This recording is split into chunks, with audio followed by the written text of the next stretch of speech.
Hello guys! இன்னைக்கு என்ன பார்க்க போறோம் அப்படின்னு பார்த்தோம்னா, தமிழ் தான் புக் பேக் கொஸ்டின். ஓகேவா? ஸோ ஆல்ரெடி வந்து நம்ம என்ன படிச்சிருக்கோம் அப்படின்னா, 6த் புக்ல உள்ள எல்லா புக் பேக் கொஸ்டின்ஸும் நம்ம படிச்சாச்சு.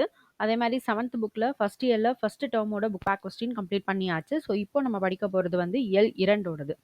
ஓகேவா? ஃபர்ஸ்ட் டெர்ம்ல இயல் 2ஓட புக் பேக் கொஸ்டின் தான் நம்ம என்ன பண்ண போறோம்னா, இன்னைக்கு டிஸ்கஸ் பண்ண போறோம். ஓகேவா? ஸோ இதுவரைக்கும் நான் இன்னும் பார்க்கல, படிக்கல அப்படின்றவங்க நம்மளுடைய பிளேலிஸ்ட்ல போட்டிருக்கோம். போய் செக் பண்ணி பார்த்துக்கோங்க. ஓகேவா? ஸோ இதில் ஃபர்ஸ்ட்டு பார்க்க போயிடலாமா? ஸோ இதில் மொழியை ஆள்வோம் என்னென்ன கேட்கறதுக்கு சான்சஸ் இருக்கோ அது எல்லாமே நம்ம பார்த்துடலாம். ரைட்டா? ஸோ ஃபர்ஸ்ட் வந்து கேட்க, இயற்கை ஆர்வலர். ஸோ இந்த கேட்க, இந்த 2 நிமிடம் பேசுக, சொல்ல கேட்டு எழுதுக. ஸோ இதெல்லாம் கேட்கறதுக்கு சான்ஸ் இல்ல. அறிந்து பயன்படுத்துவோம் அப்படின்னு ஒண்ணு குடுத்துருக்காங்க. ஸோ இது என்னன்னு பார்ப்போம்.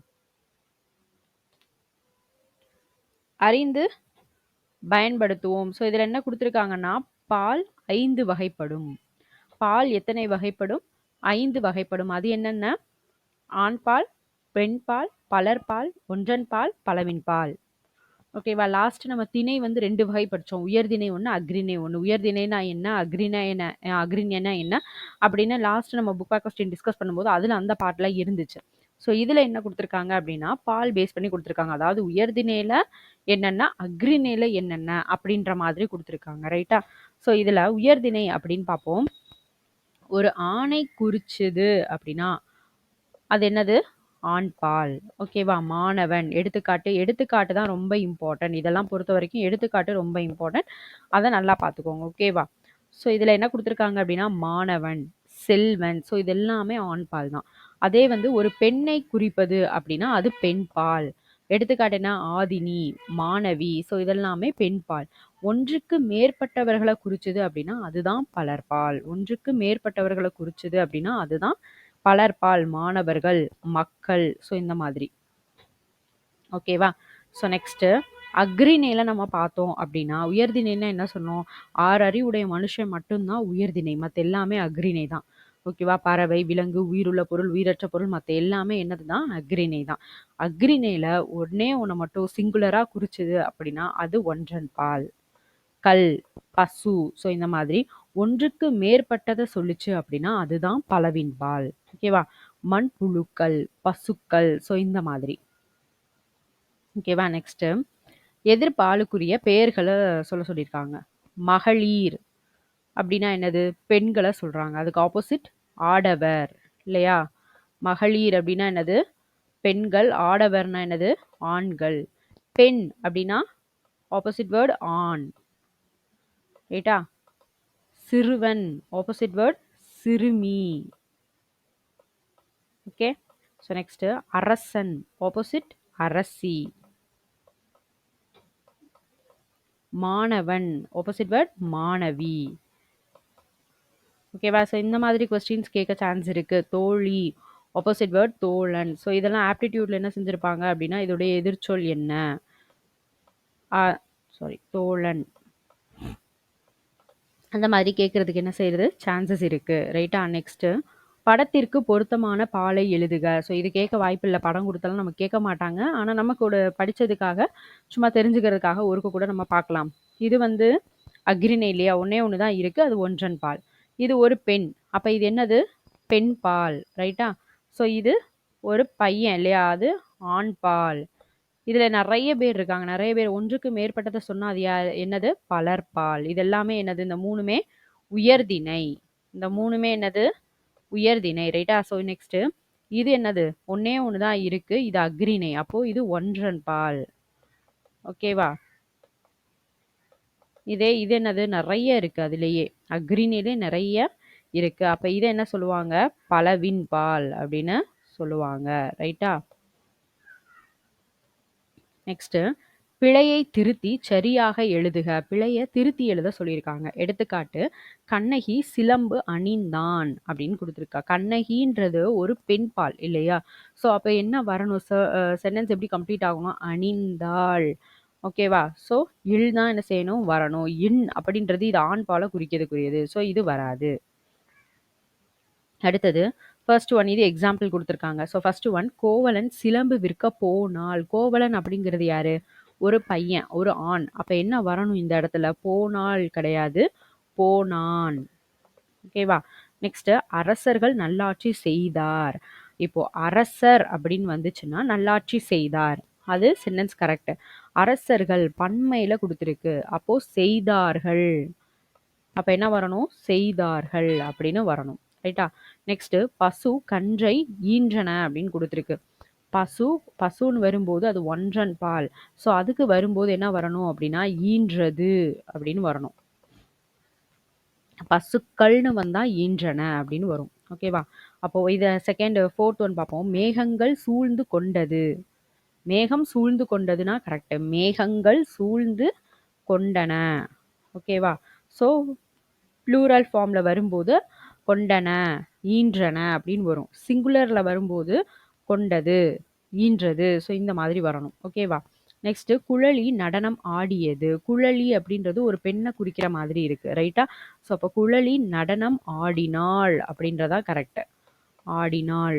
குழலி நடனம் ஆடினாள். ஓகேவா? ஸோ நெக்ஸ்ட் கடிதம் எழுதுக. இது கேட்க மாட்டாங்க. மொழியோடு விளையாடு. இதுவும் கேட்க மாட்டாங்க. சொற்களை இணைத்து புதிய சொற்கள் அமைக்க. ஸோ வாழை ப்ளஸ் காய் வாழைக்காய். ஸோ இந்த மாதிரி இது வரைக்கும் நமக்கு கேட்டதில்லை. ஜஸ்ட் வேணா பார்த்து வச்சுக்கோங்க. விளையாட்டு கூட்டம். ஸோ இதெல்லாம் நமக்கு எழுத தெரியும் இல்லையா?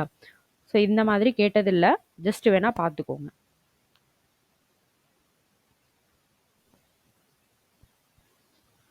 So next question. விடுகதைகளுக்கு விடை எழுதுக. ஸோ விடுகதைக்கு விடை எழுது இதெல்லாம் நம்மகிட்ட கேட்டதில்லை. பட் ஆனால் வந்து நம்ம ரீட் பண்ணி வச்சுக்குவோம். மேபி கேட்க வாய்ப்பில்லை. கேட்டால் நம்ம எழுதிடலாம் இல்லையா? ஸோ அதனால ரீட் பண்ணி வச்சுக்கலாம்.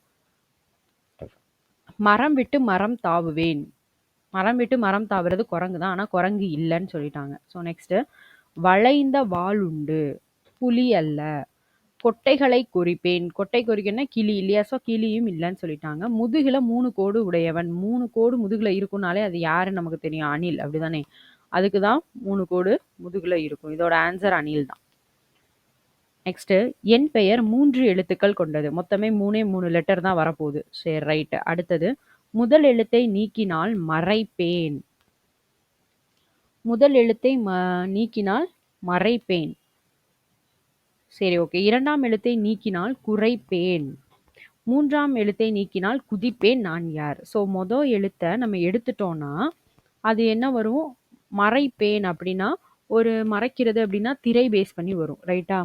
அப்போ முதல் எழுத்தை நீக்கினால் மறைப்பேன். அப்ப திரை தான் மறைக்கிற மாதிரி இருக்கும். அதனால இதை போட்டு வச்சுக்குவோம். நெக்ஸ்ட் 2ஆம் எழுத்தை நீக்கினால் குறைப்பேன். இதை எடுத்துடணும். அப்ப குறைப்பேன். குறை. ஓகேவா? ஸோ 3ஆம் எழுத்தை நீக்கினால் குதிப்பேன். குதிப்பேன்னா குதின்னு வச்சுக்குவோம். அப்போ இதை அப்படியே எழுதிட வேண்டியதுதான். அப்போ ஃபர்ஸ்ட் எழுத்து என்னது? இதுல முதல் எழுத்தை நீக்கினால். இதுல 2ஆம் எழுத்து, இது 3ஆம் எழுத்து. அப்போ முதல் எழுத்து ரெண்டுக்குமே கூ தான். அப்ப கூ. முதல் எழுத்தை நீக்கினால் மறைப்பேன். இங்க திரை. அப்போ திரை. குதிரை. ஓகேவா? ஸோ நெக்ஸ்ட் வெள்ளையாய் இருப்பேன். வெள்ளையாய் இருப்பேன் பால் அல்ல. மீன் பிடிப்பேன். மீன் பிடிக்கிறது ஓகே. தூண்டில் அல்ல. தவம் இருப்பேன் அப்படின்னாலே அது என்னது? கொக்கு இல்லையா? அதுதான் மீனை பிடிக்கிறதுக்கு என்ன செய்யும்? ஒத்த காலில் தவம் இருக்கும்னு சொல்லுவாங்க இல்லையா? ஒத்த கால் வச்சுட்டே நிற்கும்னு சொல்லுவாங்கல்ல, கொக்கு. ஸோ இதான் வந்து கரெக்டான ஆன்சர். ஸோ இது கேட்க வாய்ப்பு இல்லை. ஆனால் ரீட் பண்ணிக்கோங்க, விட்டுறாதீங்க. நெக்ஸ்ட் கலைச்சொல் அறிவோம். ஸோ இது கேட்காத கொஸ்டின் பேப்பர் கிடையவே கிடையாது. ரொம்ப ரொம்ப ரொம்ப இம்பார்ட்டண்ட். ஒரு 4லேருந்து 5 கொஸ்டின் வந்து இதுலேருந்து கேட்குறாங்க. தாராளமாக இதில் உள்ள எதையுமே ஸ்கிப் பண்ணாமல் படிச்சு வச்சுக்கோங்க. எந்த ஒரு கொஸ்டின் கூட இதில் ஸ்கிப் பண்ணிடாதீங்க. ஏன்னா 4 to 5 கொஸ்டின்ஸ் வந்து வெறும் கலைச்சொல்ல இருந்தே கேட்குறாங்க. ரைட்டா? ஃபர்ஸ்ட் தீவுனா ஐஸ்லாண்டு.